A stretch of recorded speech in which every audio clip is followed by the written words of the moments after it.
KE0RXF listening.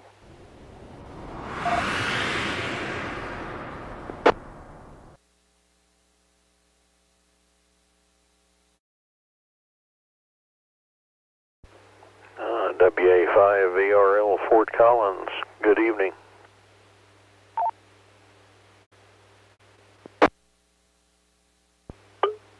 W5VRL KE0RXF. Good evening. Are we having the Tech Net tonight?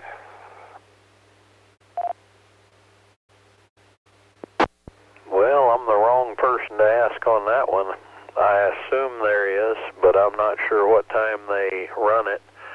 I started to check in last week about 7, found out it was just finishing up, so I guess it's either 6 or 6:30. It's certainly not 7.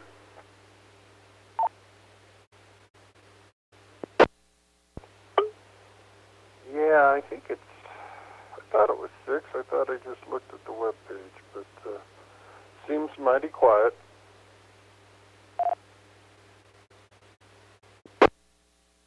Yeah, it's been quiet. I just finished doing some cleanup in the workshop from some earlier stuff today and had the volume turned up so I could hear. The workshop and the ham shack are both in the basement here, but not in the same room. 7 GES. I'm going to start TechNet here in just a couple minutes, but it was running just a little late, so go ahead and chat for about another couple minutes if you want. Oh, that sounds good. Good to hear you on, Kevin. Just go ahead and break in. And the other station, I didn't catch the name, but wondered if you're in Fort Collins or where you're located, over.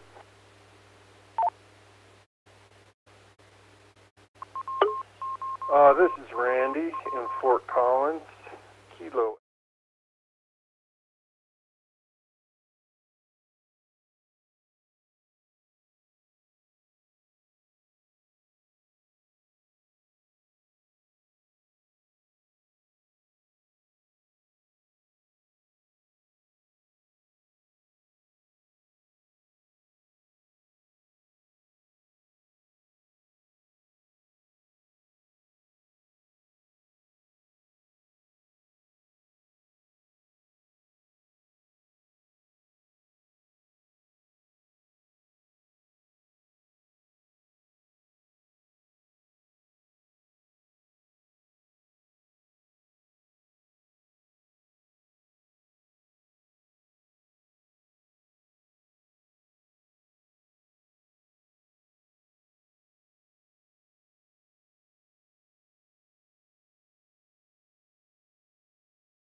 Well, go for it. Fine here.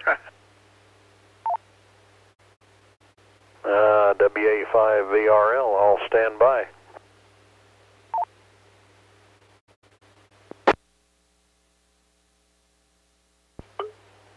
KE0RXF, checking in. Randy in Fort Collins.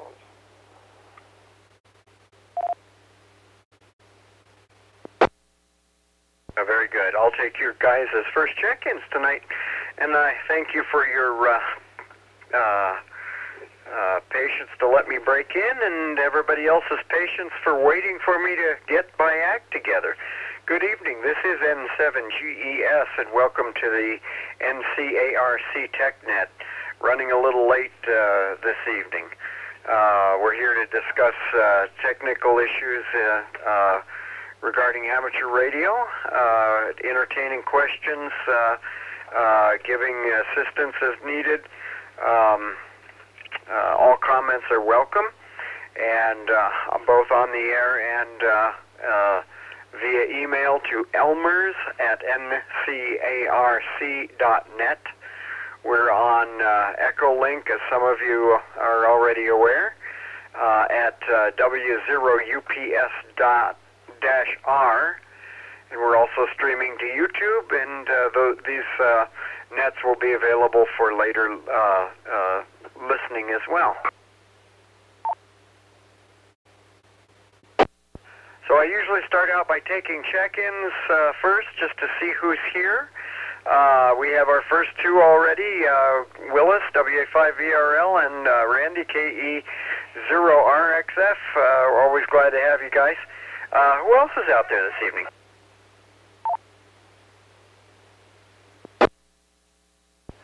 AE0BQ, Alpha Echo 0 Bravo Quebec, Daryl in Longmont.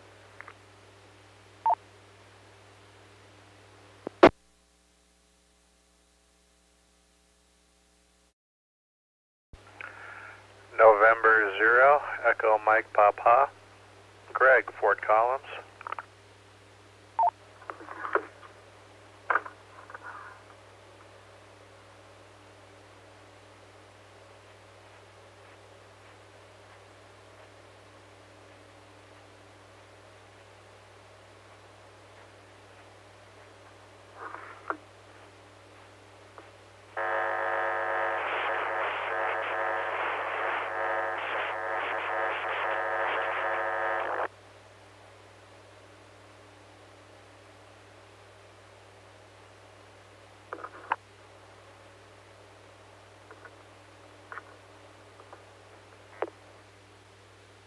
Okay, everybody check your mics, please.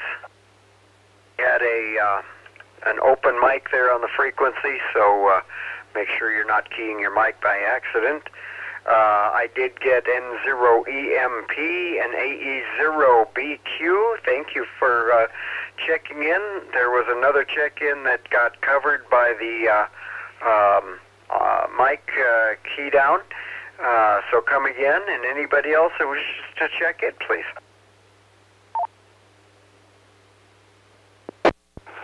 Kilo Echo 0, Quebec Charlie Romeo, Robert, Mobile, and Frederick, no traffic.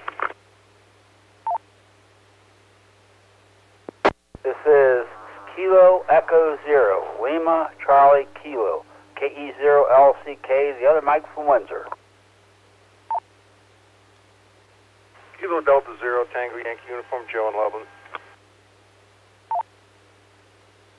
Whiskey 0, Uniform Sierra Charlie, John in Livermore.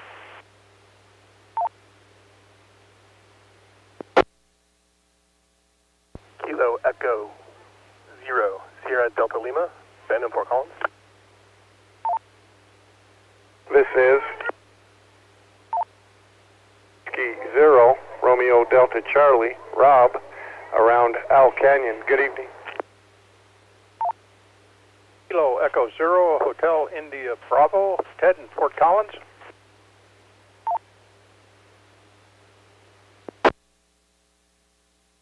Kilo Delta 0, Kilo Zulu Bravo, Jack in Platteville.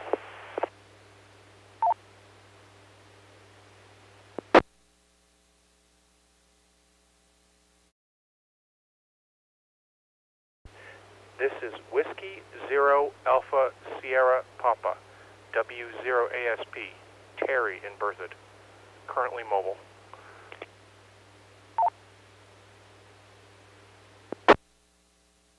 This is W0DAS, Dave in Fort Collins.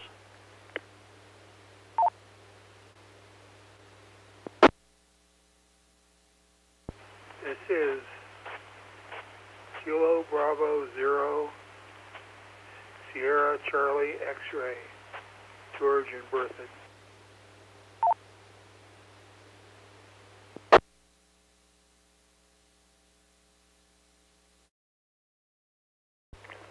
This is Alpha Echo 0, Charlie Foxtrot, Ben Fort Collins.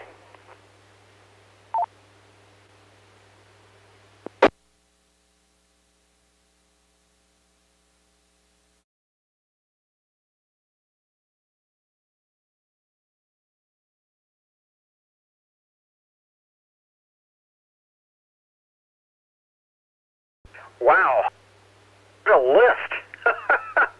AE0 W0CF, KB0SCX, W0DAS, W0ASP, KD0KZB,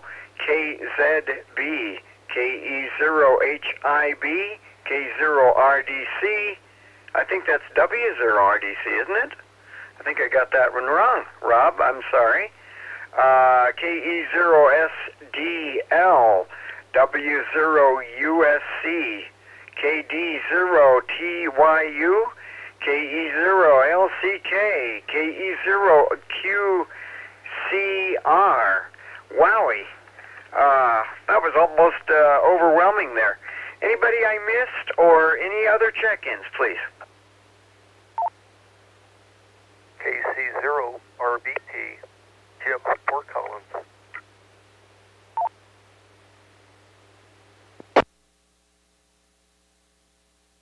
Kilo 0, Delta Bravo Echo, Debbie in Fort Collins.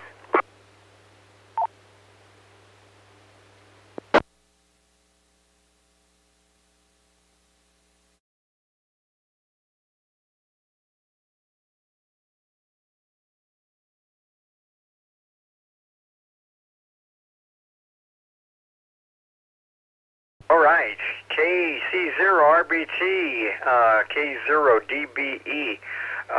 Welcome to everybody. Appreciate having everybody in here. Wow. Anybody else before we continue?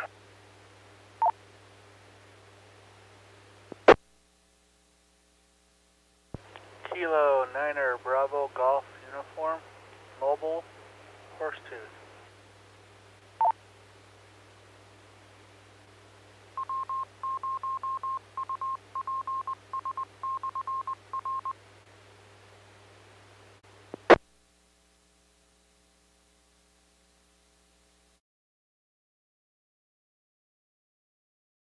Okay, and I hope I recognized K0DBE, and then K9BGU.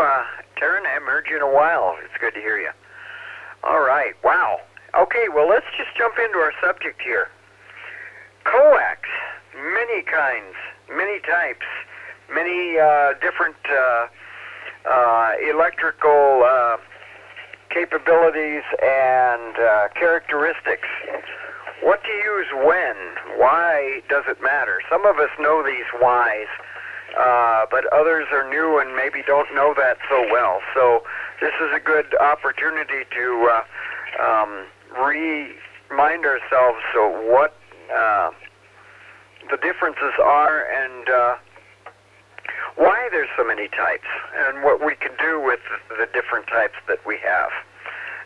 Would anybody like to start out maybe and just say, why do we have so many different types for amateur radio, let alone for other uses such as television and that sort of thing?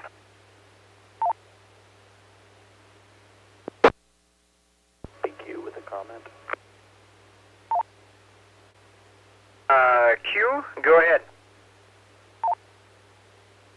Sorry, I was a little fast on the key or slow on the mic. I want to confess that I was the dum-dum at the beginning who had the key down. This is AE0BQ. I plugged the headphones into the mini mobile. It goes in all the way, and that actually activates the transmitter. Sorry about that, folks. AE0BQ. Carry on.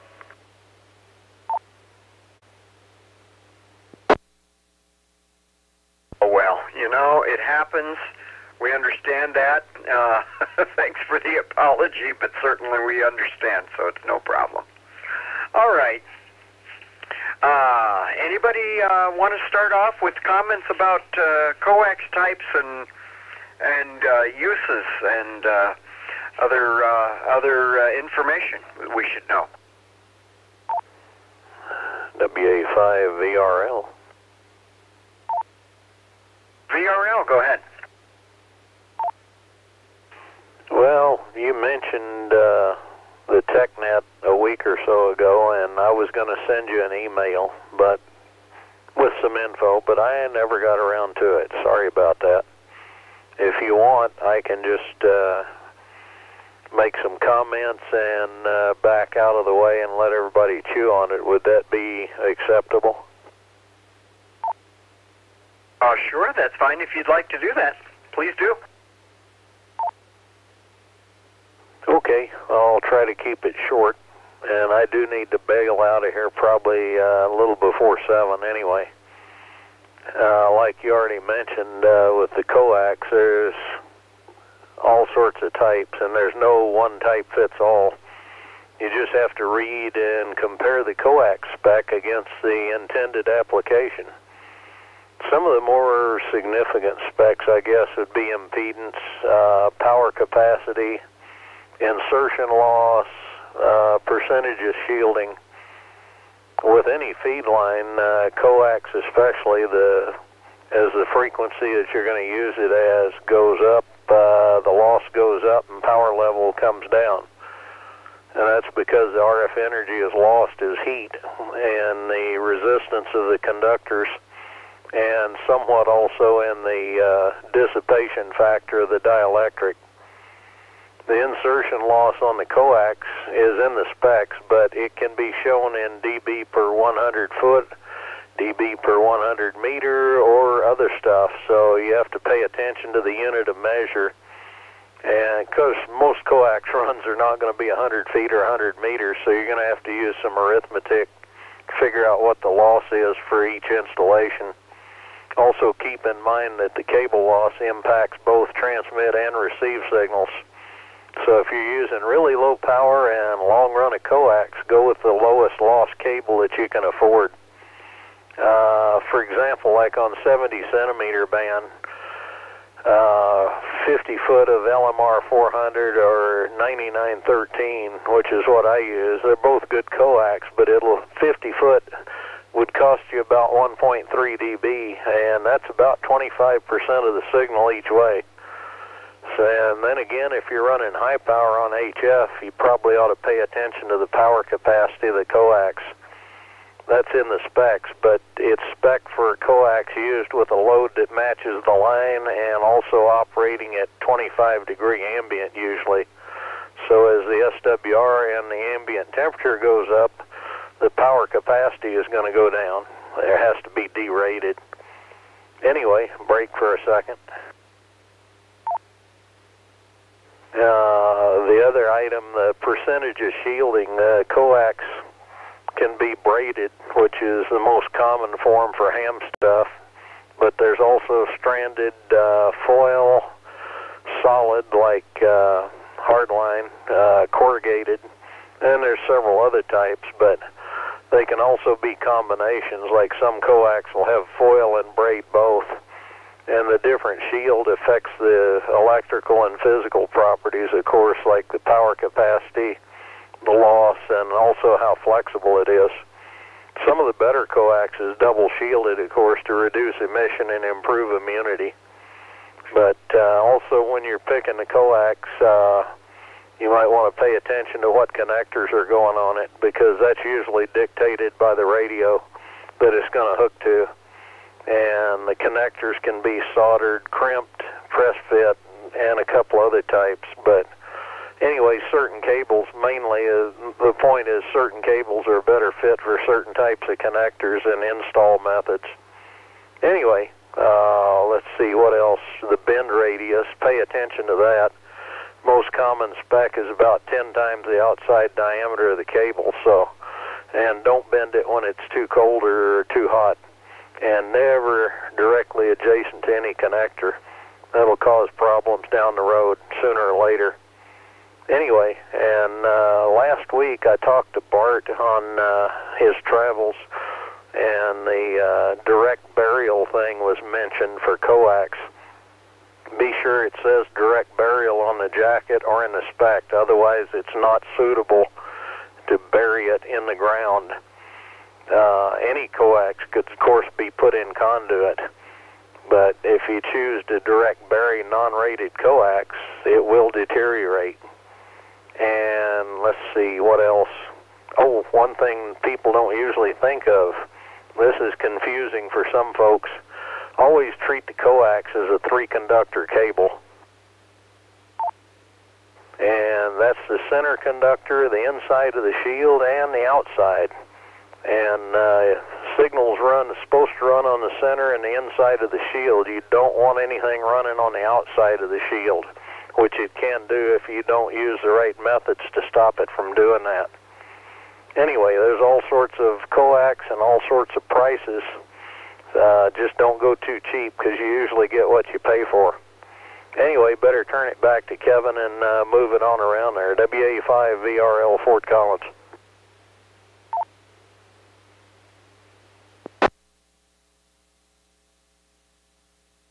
Well, thank you, Willis.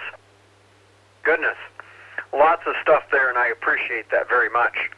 And thank you for coming by with that. You're welcome here anytime, and you're always welcome to email or stop by. So thank you for being here, and you have a good evening.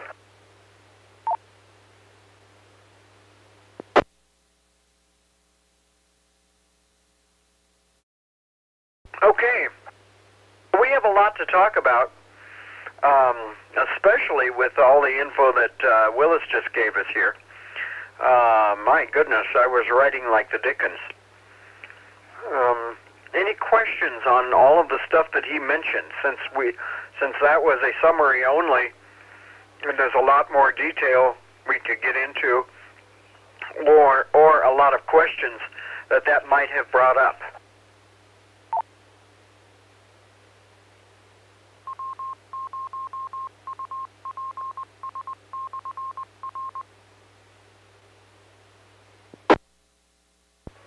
AE0BQ with a comment. BQ, go ahead.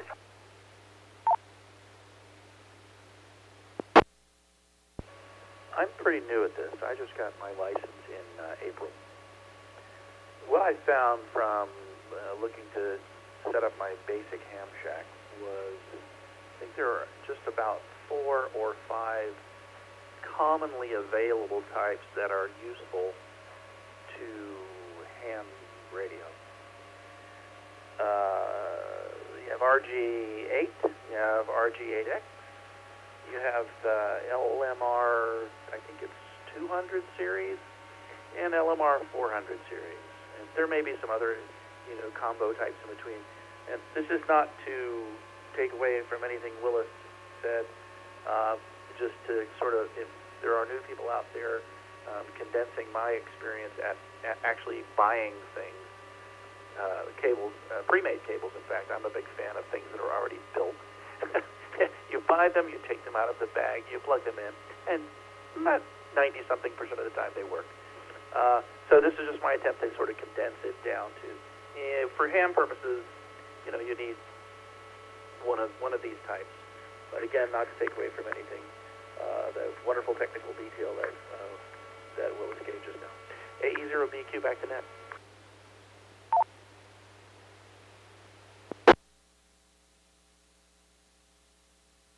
Okay, very good.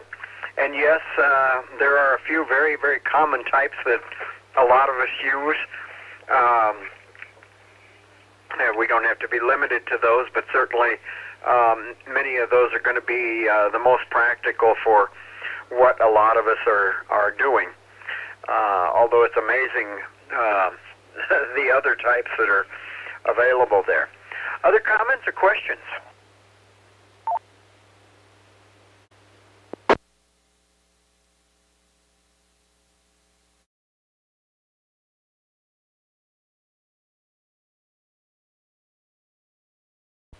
What's everybody currently using for HF? What's everybody currently using for VHF and UHF? What sort of cable are we staying away from in general? There are some common types that are readily available that are kind of a difficult process to use. Anybody want to make any comment on those particular points? VRL. VRL, go ahead. Well, you asked the question. I'm using RG213 on HF and 9913 on VHF. By the way, in case somebody ever asks you what the RG stands for, it's Radio Guide. It came about in World War II when the military spec came out and started naming the cables, and the U on the end stands for Universal. Just a tidbit, over.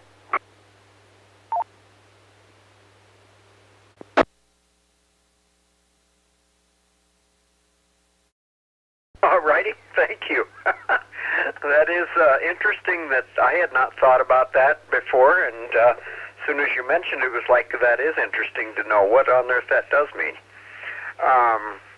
Very good. Does LMR mean anything in particular, since there's so many of those in use? It's Land Mobile Radio.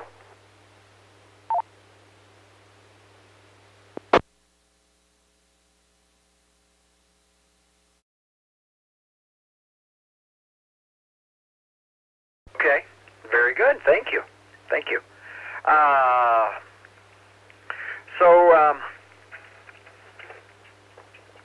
Just as a quick question for you then, why the 213 as opposed to just standard RG8? What properties are in there that you chose that cable for? And same with the 9913. WA5VRL, the 213, 214 series is double shielded version of RG8. You can get RG8 high quality at 95% shield or so, but I'm just using double shielded on the HF. The 9913 is for the low loss on UHF, VHF, and LMR 400 is also comparable to 9913 for that particular frequency range. WA5VRL.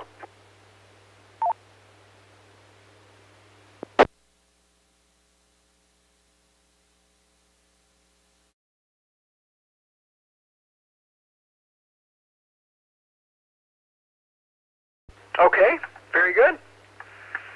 I'm taking time to write here, so that's why I'm a little slow getting back. Very good, thank you. Other questions? We've not covered all the details, so I'm sure we should have questions here. So please ask, and don't feel in any way inferior to ask the questions. UIU. BYU?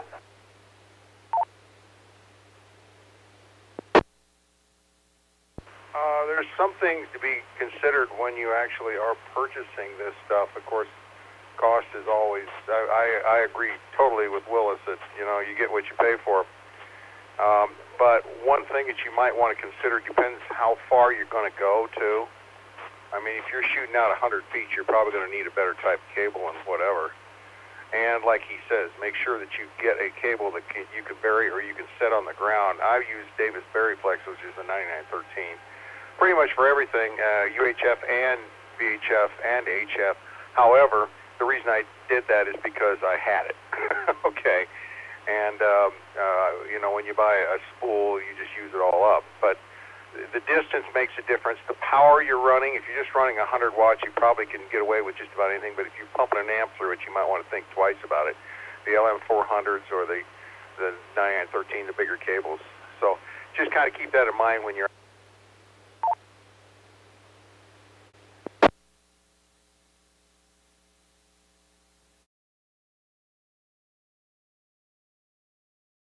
Yeah, okay, Joe, you dropped out right at the end. Just keep in mind when you're, and I would assume you finished off with making a purchase there. Anything else that you intended to add when you tell your, I'm assuming the radio timed out.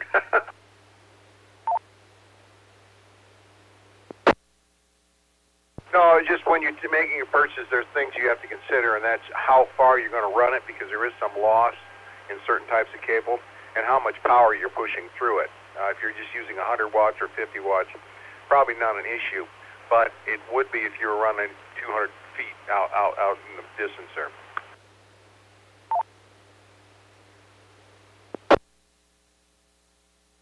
Yeah, just a comment, please. W0LEV. LEV, go ahead. Yeah, for the newbies on loss, it's typically listed, like Willis said, as dB per 100 feet or dB per 100 meters. I prefer feet in that respect because meters is 3 times. But to help you relate, 3 dB is half the power. So if you've got 3 dB per 100 feet and you run 100 feet of the cable, if you have 50 watts from the transmitter, you have 25 watts at the antenna, the far end. 3 dB is half power.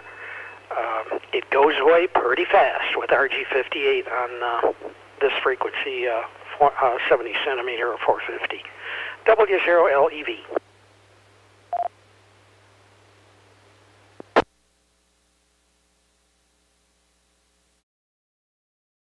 Thank you. And yeah, that's pretty dramatic, and not something that you would necessarily notice unless you took those things into consideration. You just would have a somewhat weaker signal than you would hope, quite a bit weaker signal than you would hope, and unless you realized why, that could be a bit on the mysterious side. So as a newbie, that's definitely a reason to pay attention to the specs. Even some of us that have been in it for a long time have to remember sometimes when using older coax or using what you've got. Hopefully, it's what you've got is suitable for what you need there.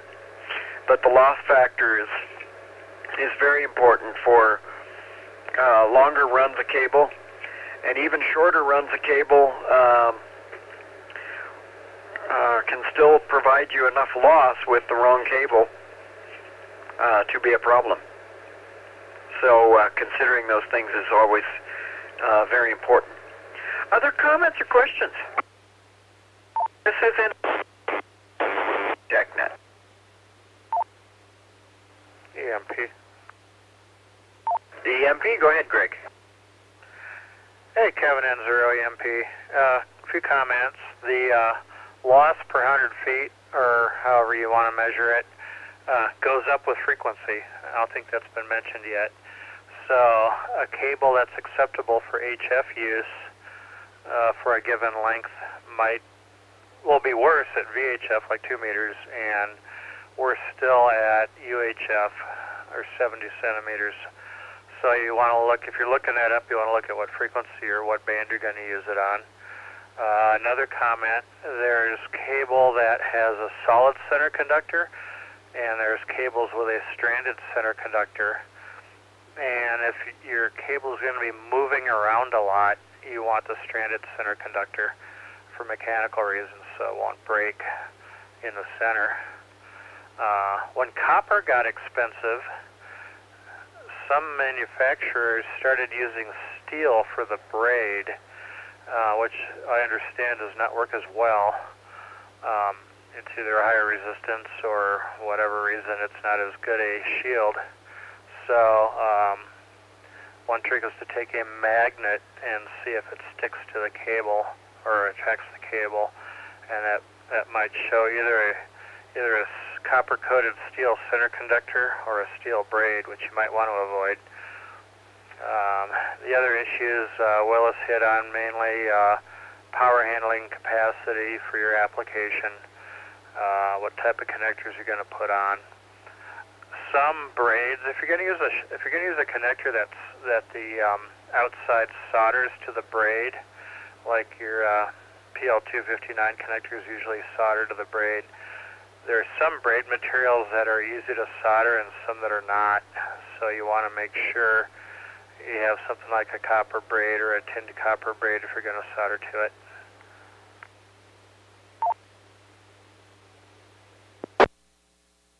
Yeah, let me dovetail on that.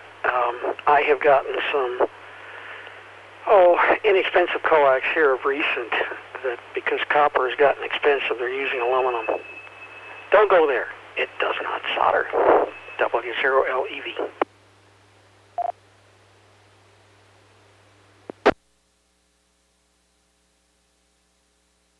And one more comment, EMP. Go ahead, EMP. For receive only, especially receiving on HF, if you're just going to use it for receiving and not for transmitting, impedance mismatch is not such a big deal as it is with transmitting. And quad shielded satellite TV cable, I think it's either RG6 or, yeah, I think it's RG6 QS, quad shield. It's 75 ohm, but it's very low loss, and it's also extremely well shielded, so it doesn't pick up noise that other cables might pick up. So for receive-only applications, a lot of hams and shortwave listeners and just general hobbyists, it's also very cheap because it's mass-produced in quantities 1,000 times more than ham radio cable is manufactured. So for receive-only quad shield, RG6 is really good stuff on especially on HF, but you can use it on VHF as well, and UHF, N0 EMP.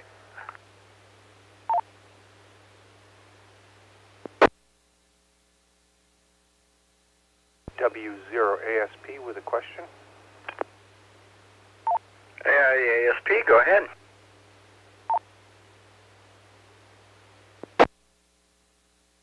I think this is going to ask to Greg and or Willis, the whole concept of you get what you pay for. However, I've noticed that 75 ohm cable, either RG6 or RG11, has a much lower loss per foot and a much lower cost per foot. And these 75 ohm cables are made with aluminum shields, which should have certainly have less conductivity than the copper shields of the 50 ohm cables. Is there a fundamental reason why the 75 ohm cables have lower loss? EMP. EMP, go ahead. If they use a foam dielectric, which a lot of them do use a foam dielectric, that has less dielectric loss than a solid dielectric would have. And then as far as the cost, you get economy of scale there because, again, like I said, they make so much of that cable that the cost is down. Also, the center conductor is typically copper-coated steel, which I said earlier you want to avoid, but in this application for receive only it's fine because it is copper-coated.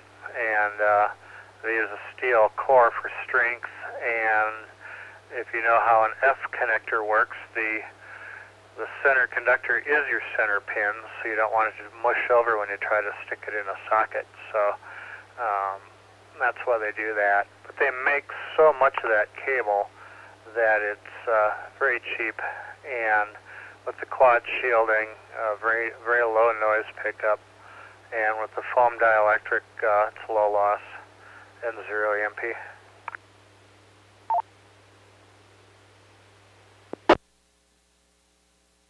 Then I'd ask the question, RG8X is foam dielectric.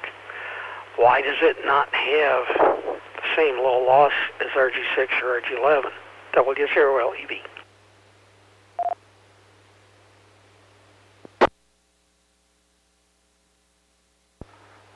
I'm guessing now, but I'm wondering if there's radiation loss from leakage through the shield that might occur in a single shielded cable and might not occur in a quad shielded cable. And that's just a guess at this point. Yeah, where I'm eventually going is RG8X at high frequencies, 2 meter and especially 450 here, is not as good as you think. Again, look at the loss figures per 100 feet or loss figures per normalized whatever. RG8X really doesn't perform that well, especially here at 450. W0LEV, and I should go to supper.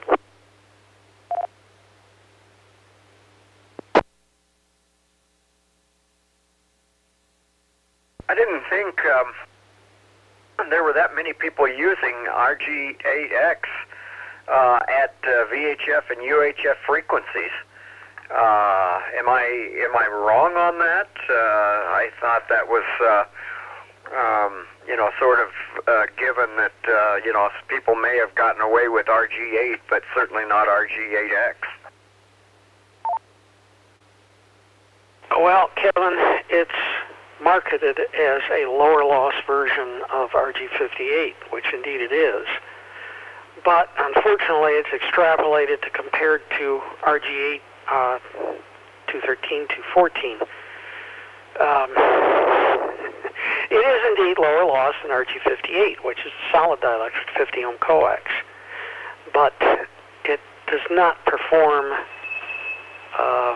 as the suppliers and literature, well, the ham literature would have you believe, at higher frequencies. W0LEV. Yeah, it is used because it's roughly the size of RG58, but lower loss.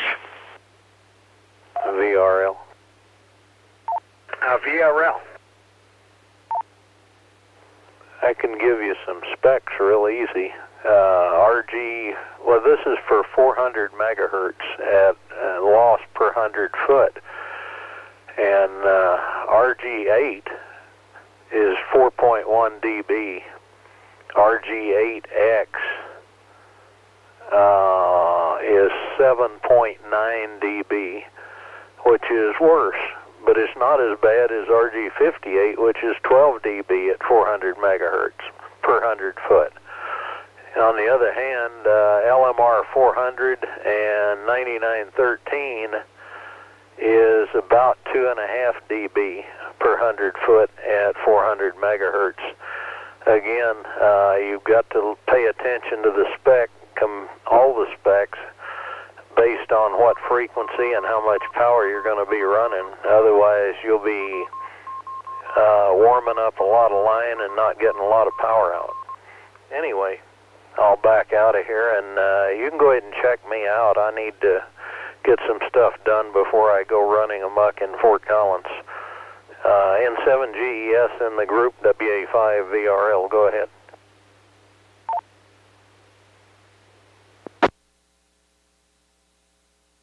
Okay, thanks, Willis, for being here tonight, and appreciate that very much. We'll see you again, and hopefully another net here. I appreciate all your expertise there and details. Very good. This is N7GES with the NCARC Tech Net. Mostly just kind of moderating questions and answers here. So, anybody else have questions or comments? AE0BQ comment? BQ, go ahead, please.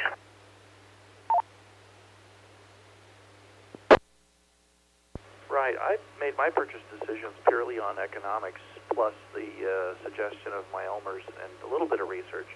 I immediately found that LMR 400 was the best for UHF, VHF. I had a J-pole, needed a feed. And of course, it works just fine at below 30 megahertz as well. So it's perfectly fine for HF.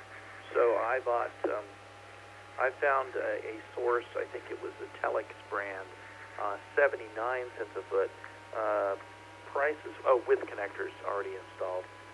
I think it was a 100-foot run. And then I went back and bought the same brand again when I put my G5RV antenna up to connect to. It was a little shorter piece that I needed because of the ladder line running vertically in parallel with the mast. And I use RG, I think it's RG8X jumper cables around the shack, 3 foot, 2 foot, in that region, reset break. So just to recap that,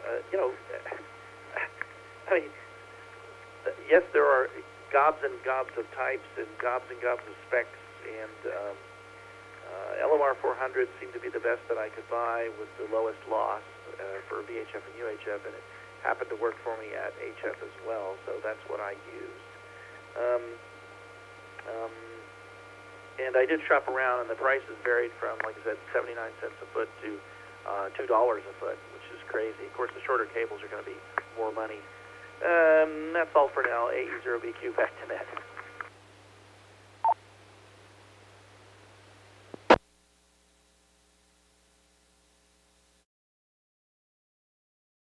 Okay, very good, Daryl. Well, thank you. I was just curious, since you bought, on cost, did you not consider buying RG8 for HF at less cost than your less expensive LMR 400, or did that not end up being a cost savings? Because I would have thought that even at that, I mean, I haven't priced cables lately, but I would have thought that even that you would have could have saved some money there. 0 Whiskey India Quebec, Carrie in Loveland, just checking in.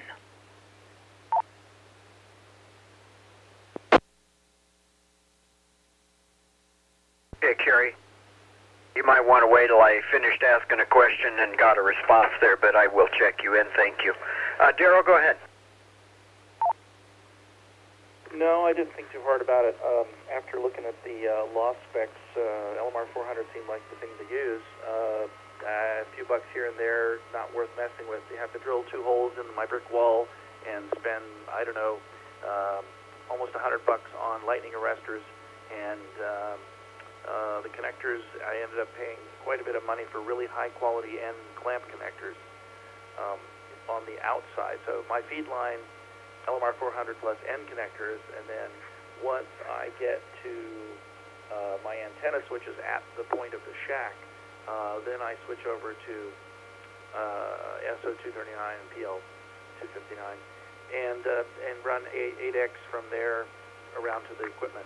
So, and all the RG8X jumpers are, like I said, 2 foot, 3 foot, nothing more. AE0BQ, back to net.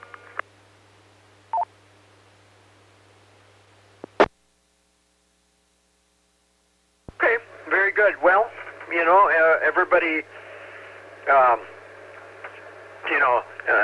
certainly better that you're compromising, not compromising, but going that direction as opposed to going the less effective cable in the higher frequency ranges. So, yeah, good idea, and that works certainly. So that's good.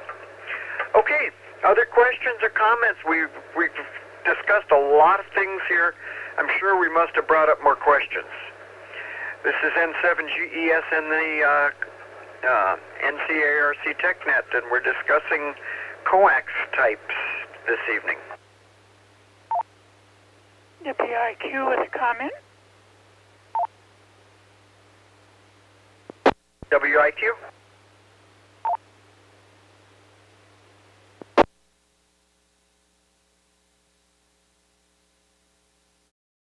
Want to have some short jumper or short patch cables.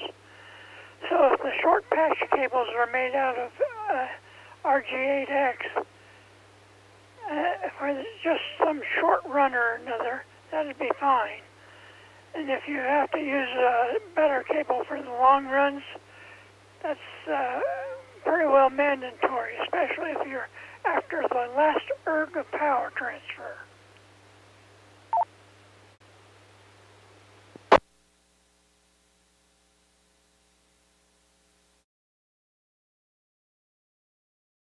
Yes, accident, absolutely, and that point's been made several times, and it's well, and which is well, because it's so very, very important.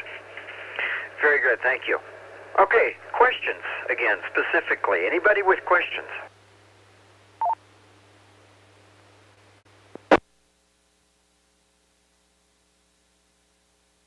W0ASP.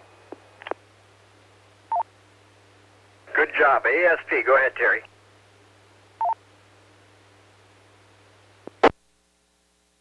I'm still trying to puzzle out this 50 ohm versus 75 ohm cable performance.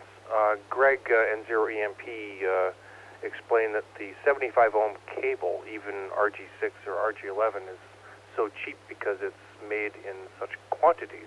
That makes sense. But if you compare the diameters of cables, universally the higher loss cables have a smaller diameter, and the lower loss cables have larger diameter. And that's also true for 75 ohm cable. But if you compare a 75 ohm cable with an equivalent loss like an RG6 compared to a RG, I think that it's comparable to say an LMR 200, and the RG11 that's comparable to an LMR 600 in terms of its loss factors. The 75 ohm cables are also much smaller in diameter, and sometimes that makes a difference when you're trying to fit like a bunch of cables through a conduit. Does anybody have any insight as to why the 75 ohm cables have lower loss for a smaller diameter?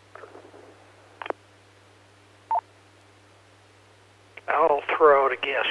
It's a guess again. Yeah, I got it. W0LEV. Terry, RG6 and RG11 are about the same external diameter as RG58, and of course they're far less lossy than RG58.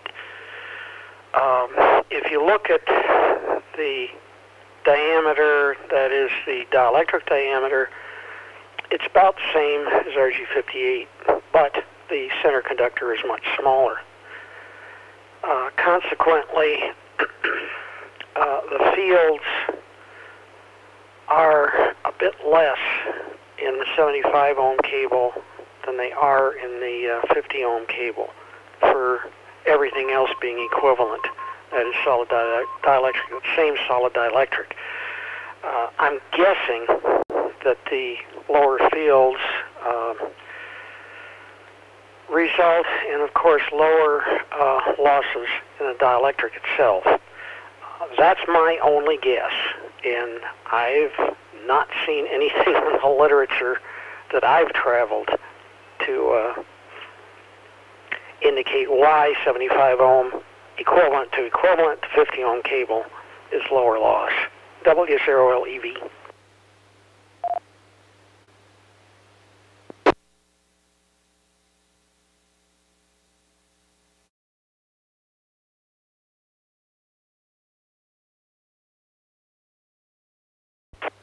Thank you, Dave. W0ASP back to net. I'm sorry, I doubled with you. Come again, Terry?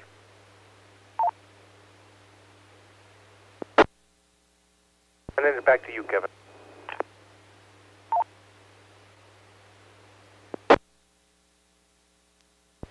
Okay. I was just going to pose a question back to you. And I can't remember the number of the cable right now, but you had given Rick some cable for making VHF, UHF antennas, I guess specifically some 220 antennas. Very smaller diameter cable, very stiff. Do you remember what that was? It was a 50, I think it was a 50 ohm cable, but you know, I would say fairly slightly larger than RG58, but I don't know about the inside diameters and stuff. But my understanding was that it was also supposed to be a very low loss cable.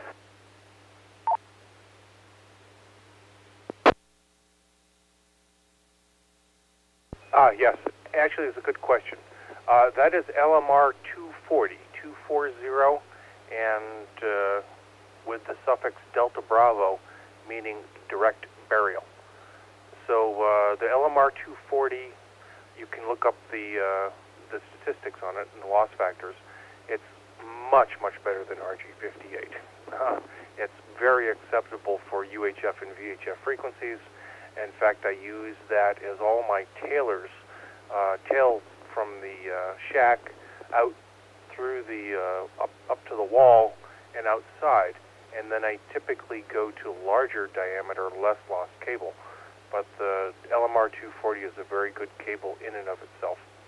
And the direct burial in this particular case means that it has some goo around the braid, so that if there's a nick in the shield, water doesn't penetrate through the whole cable. W0ASP.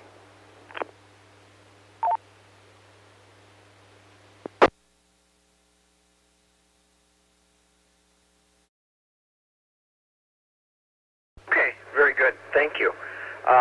Yeah, I was for our discussions this evening on the net, I was just curious about that and what the situation was. So I'll have to look up those specs. I would assume that center shield and stuff like that must be a bit heavier, as well as certainly a better insulation as well, to make that a lower loss cable, perhaps. Anyway, thank you. Questions? Other questions, please. AE0BQ, questions? BQ, go ahead. Right. So I bought some skinny SMA to BNC jumper cables. I think, BNC patch cables, and it's real skinny stuff. It's about an 1/8 inch in diameter. And I was wondering, I really don't know anything about that sort of cable and its application. I expect it's good for UHF because it's used in telecom. I've seen it used in telecom applications. But can anybody make any recommendations? I mean, is it better to use the good old thick black RG8X or some of this stuff? What's the cost difference? Anybody know anything about that? I'm sorry, I plead ignorance. I bought some stuff at a Hamfest and I'm using it successfully. It seems to not affect the signal. AE0BQ. W0LEV. LEV, go ahead. Yeah, there's a lot of brown cable outside, looks brown on the outside with SMA connectors, and I've seen it many, many times at Hamfests. That is a high-power Teflon 50-ohm coax. It works. The loss characteristics aren't that great for high frequency, but for short runs it's just fine around the shack. I have lots of it. Terry has lots of it, I'm sure, too.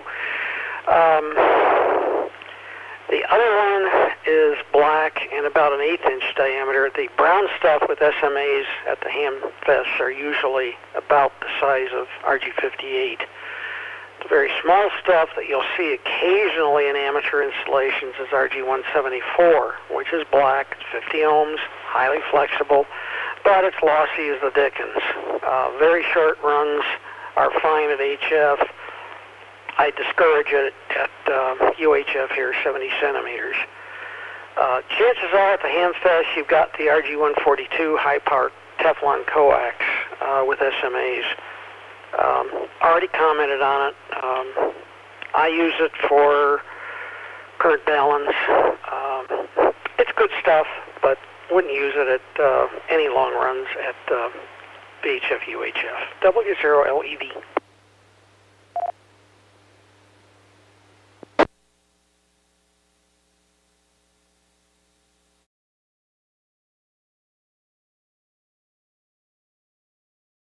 Okay, very good. Thank you. Other questions, please?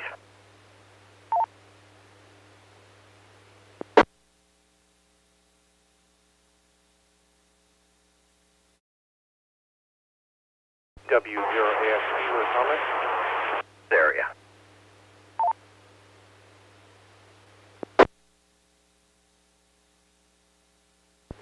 Double. Okay, sorry. The station doubled. Come again?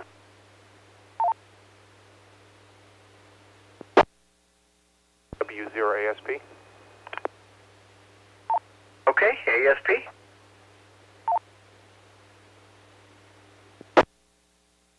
Yeah, for short connections with SMAs, I usually use cables that are RG316, acceptable HF through VHF.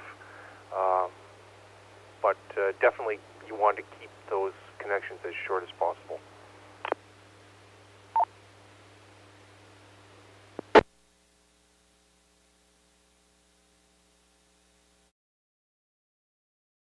Comment, Kevin. Go ahead, LEV. Yeah, myself included in this. The newbie is not going to relay. Right now, he's got RG 1170 in his mind. The standard cables that amateurs are going to see are RG58, RG8, RG8X, and possibly 213. Yeah, LMR 400, but myself included, we're getting a bit esoteric for the newbie.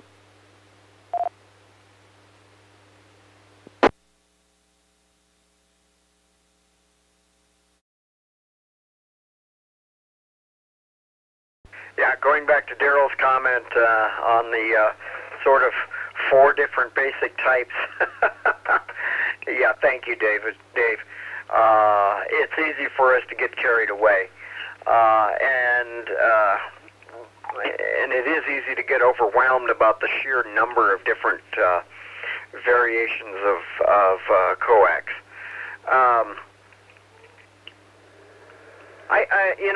I'm sure that one of the reasons, one of the considerations that some of us use for coax in certain situations are certainly keeping in mind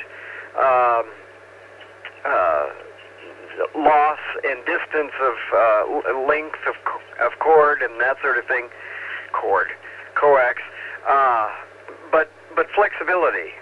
Do we need it? Do we not need it? If we do need it, what can we use that makes it easier to handle? And I'm sure, sometimes that's why RG58 is a very tempting thing to use, even though it's a very problematic cable. The RG8X comes to mind as being a bit better, at least for short jumper type situations. We know that it's not the best for, it's not necessarily good for VHF, UHF situations, but there are also different kinds of RG8 within each of these types of cable. There are different variations of braid and shield and that sort of thing as well. Am I correct on that?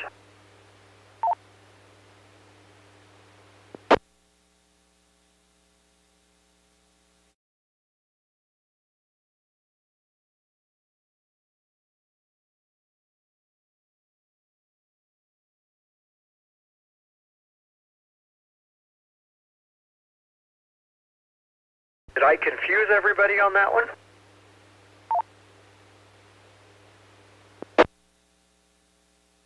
W0 AE0BQ. I'm still awake and listening.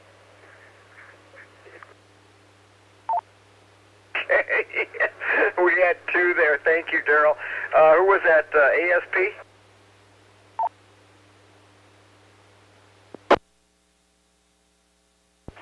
W0 USC. Oh, John. Yeah, go ahead. Yeah, you do need to check your vendor of your cable and get the specs for that cable that you purchase from that vendor, because they are different from different vendors, at least I've found out. I use 100-foot runs of RG8X, and I put 500-600 watts in them, daily on the low bands up to 20 meters with no problems.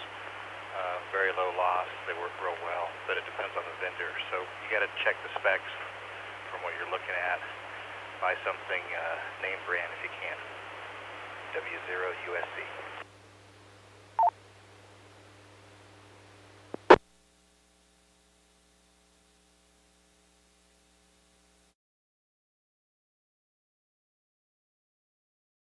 Okay. Very good. Yeah, that makes sense. Now, I guess what I was thinking was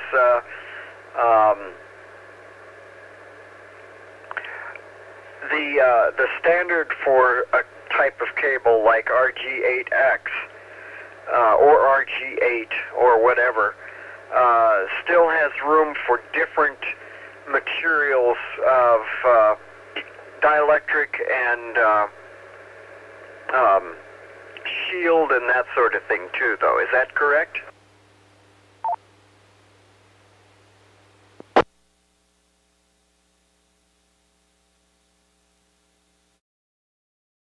I haven't inspected it visually, but I can tell that the specs they provide are different from different manufacturers.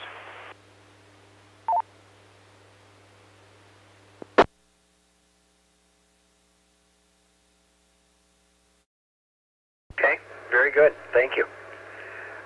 Good to know. And perhaps I'm just confusing the different specs of the different types of cable. And similar cables, cables that are similar in overall outside size, but are actually different class of cable. So, thank you. Appreciate that. Good point on manufacturer and vendor. We certainly do see various qualities of things, and we discussed some of that earlier in the net as well. So, always a good thing to be cautious of there. Others, please. Other comments? KB0S. With a comment? X question. We had two. Carrie, stand by. SCX? Yes, I just was wondering if there's what's a good reference book if you wanted to get more information on these cables.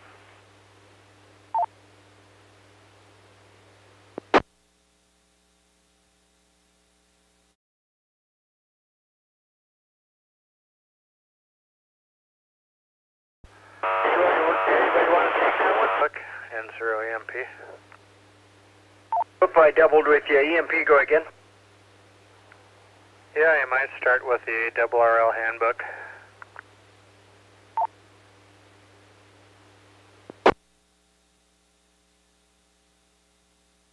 Okay, thank you.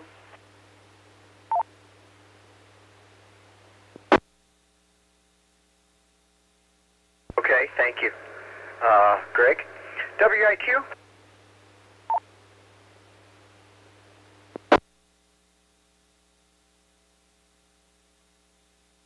Because it was easier to make the feed-throughs through the house wall and things like that. So, I mean, RG8 was the old standby. And then it gradually got upgraded to the RG8X, which would handle a little bit higher frequency. But as hams keep going, higher frequency, higher frequency, higher frequency, you got to pay more attention to cable. So, for the unexperienced ham, you have to kind of feel your way through with what he really wants to do and the cable he needs to do it with, and have enough knowledge about the cables in general to be, to be able to answer the questions as they come up from the new guy.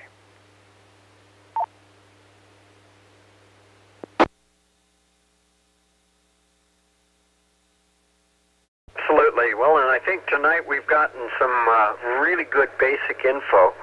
HF frequencies up to 30 megahertz, or at least up to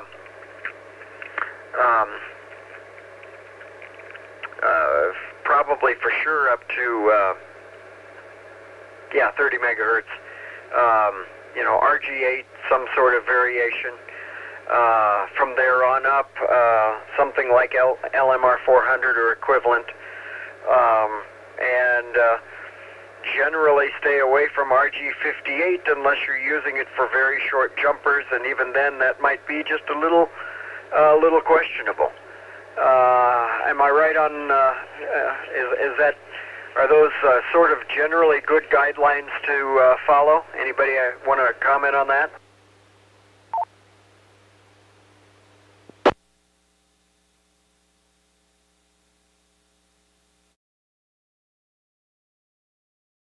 ASP? It's new to amateur radio. Among other things, they have to know a little bit about propagation in the first place. And then we're talking about a signal being propagated through a feed line. And so we have to know what kind of a signal so we can choose the appropriate feed line, too.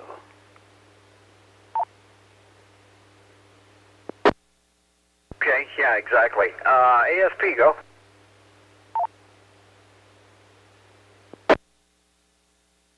I also would like to point out, start with Kevin, your guidelines are generally correct.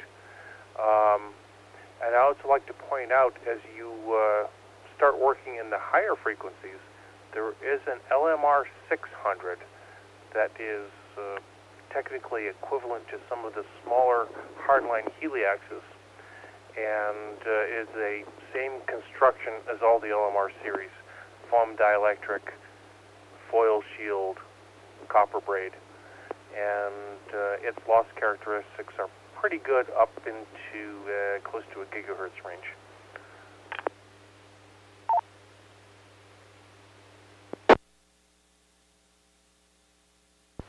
EMP. Very good. Thanks, Terry. EMP?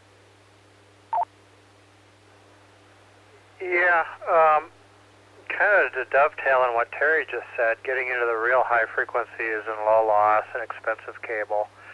If you have to have a pretty long distance between your operating position and your antenna, and you're working real high frequencies like UHF or the low microwave frequencies, you start looking at the cost of the cable you're going to have to use, and there's things you can do at that point that become cost effective as alternatives.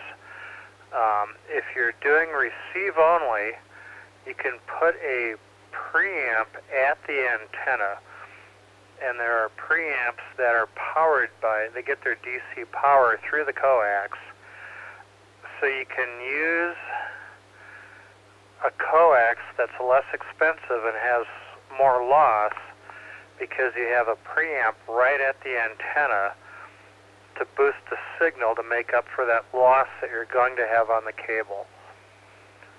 If you're going to transmit, there are antenna-mounted preamps that have an automatic RF sense relay or bypass that you can transmit into them, and they cut out or bypass when you transmit, and then they switch back in on receive.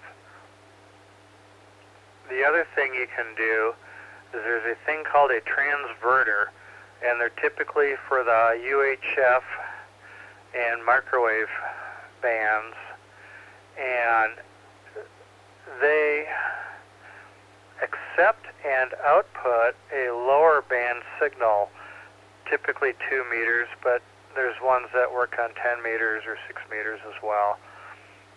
And they take that input and boost it up or mix it up and amplify it to transmit, and then on receive, they receive that high UHF or microwave frequency and down convert it to 2 meters or some other lower band and send it down through the coax. And again, when you start getting into the high bands, that becomes economically feasible because you can use a less expensive coax run because you're not going to have that loss. And finally, the ultimate thing is at some point either putting a receiver or a transceiver at the antenna feed point and remote operating it.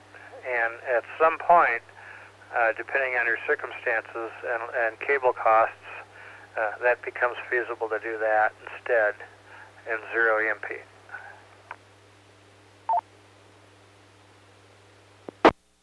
Okay, and I assume when you were talking about transverters, you were considering putting the transverter at the antenna point in. Is that right, in order to save using the better cable for the high frequency? Exactly. For instance, I have a transverter here that's for 1296. And if you look up, even LMR 400, look up the cable loss per 100 feet at 1296 megahertz. It's pretty substantial. So you put your transverter, which is a very small box, you put it in a weatherproof housing at the antenna feed point, and then you use, at that point, this particular one transverts to 2 meters.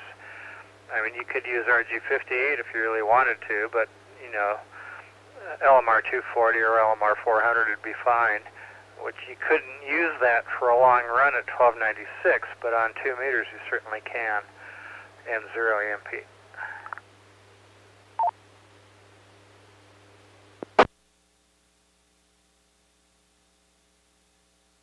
Okay, very good. Yes, and transceiver at the antenna point is certainly a thing that some people have done too. So very good points there, and especially when you're moving into the very high frequency ranges. Okay, thank you for those good points. Other comments or questions? This is N7GES with the TechNet. Comments or questions on Coax? It doesn't have to be as sophisticated as a question as as the issues we've been discussing. We've gone way over what some newbies need to know, and it's good info. But if we've glossed over something and you need a refresher on basics, please ask.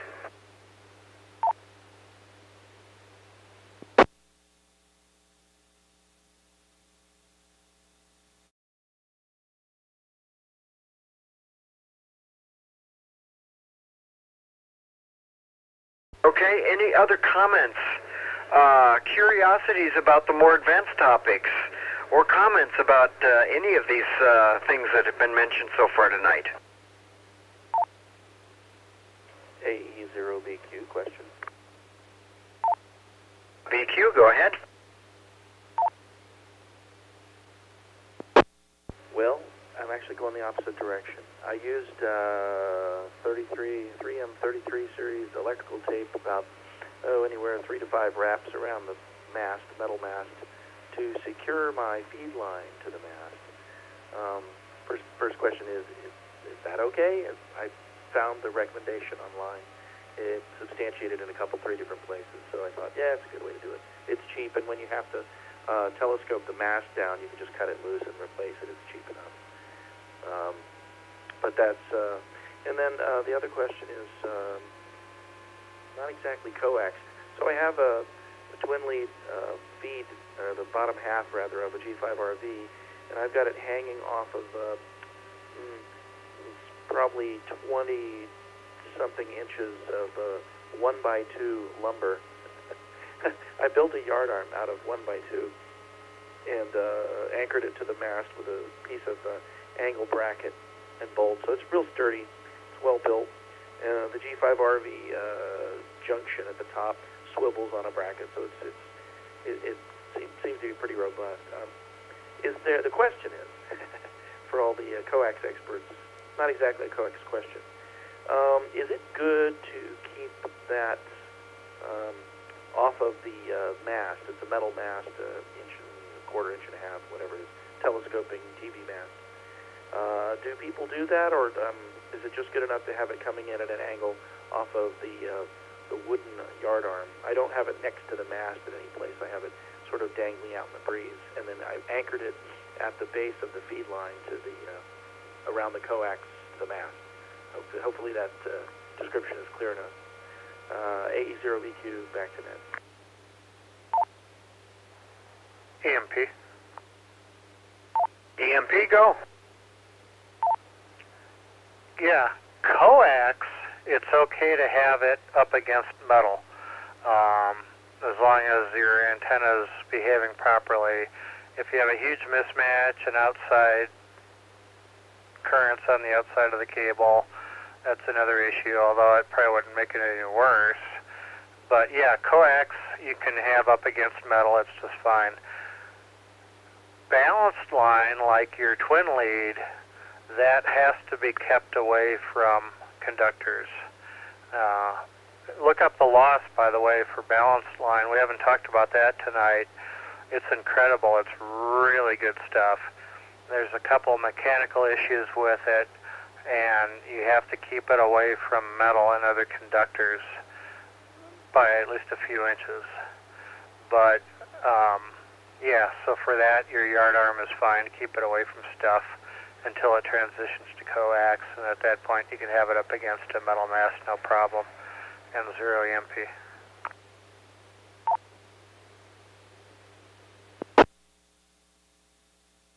Now, how many of us are using balanced line for their main feed lines? And 0 EMP, yes.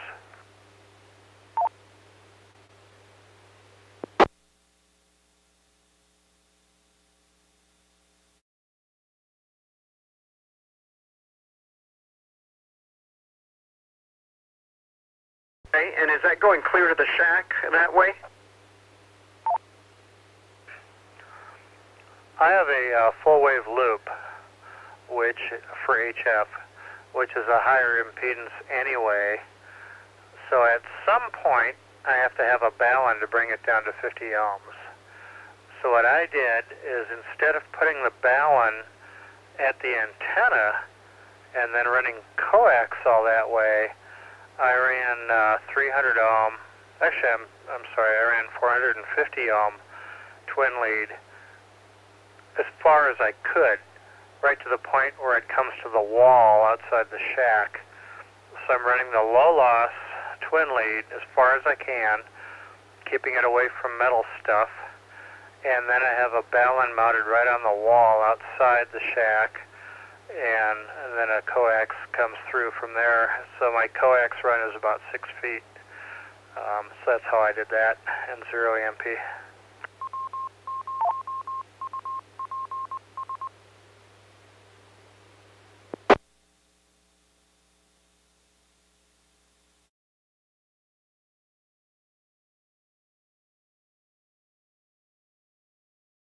Okay, excellent. Yeah, heard a lot about hardline and twin lead and stuff like that, balanced line, and know that it can be used, but have no experience with it other than the G5 RV type antennas.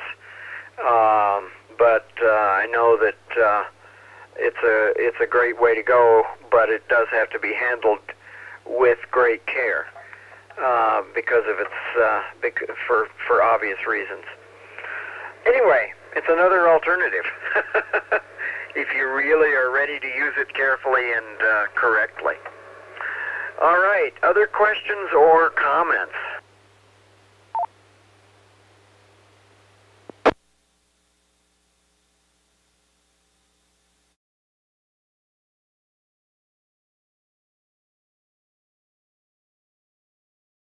Well, I think covered a lot of ground here.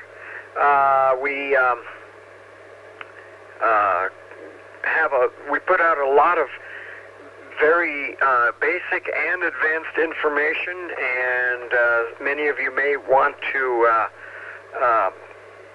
revisit this topic on the YouTube video later on for additional information that you might have just missed or passed over, because a lot of good info here for future installs and questions about all the various varieties. basically, if you want to experiment with other coax, I guess the big deal is to get in and check out the specs and ask fellow hams for recommendations. Of course, is always a good thing, but people that have had more experience are going to have suggestions, but you can always go back to the written materials to check out the specs on information you get on particular ones and find out if that's really going to work for you.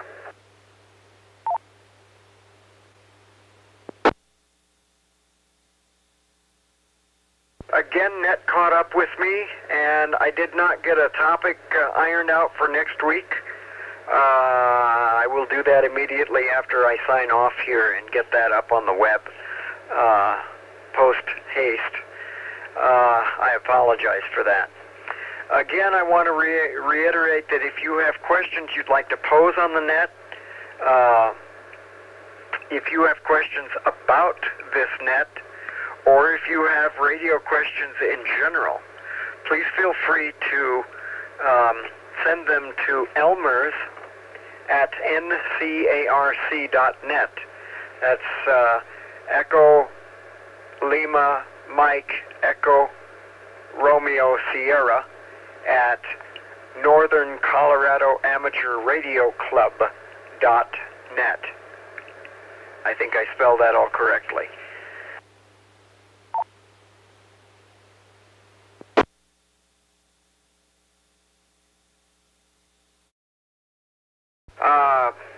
Again, thanks to all of you who participated. We had a lot of good info here tonight, and I do encourage you to feel free to ask questions, to make suggestions, or anything else about the net. I love to hear from you because that helps me know how to direct these nets for more use of our listeners and members. So do please keep that in mind. Well, of course, you can always talk to me on the air too, and let me know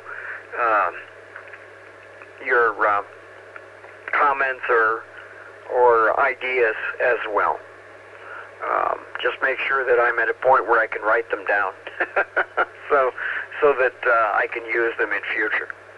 Thank you again all very much. And I will now close the net and return the frequency to normal use. 73 to all, and a very pleasant good evening. This is N7GES. Be clear. This presentation was brought to you by the Northern Colorado Amateur Radio Club. Thank you for watching, and don't forget to like and subscribe.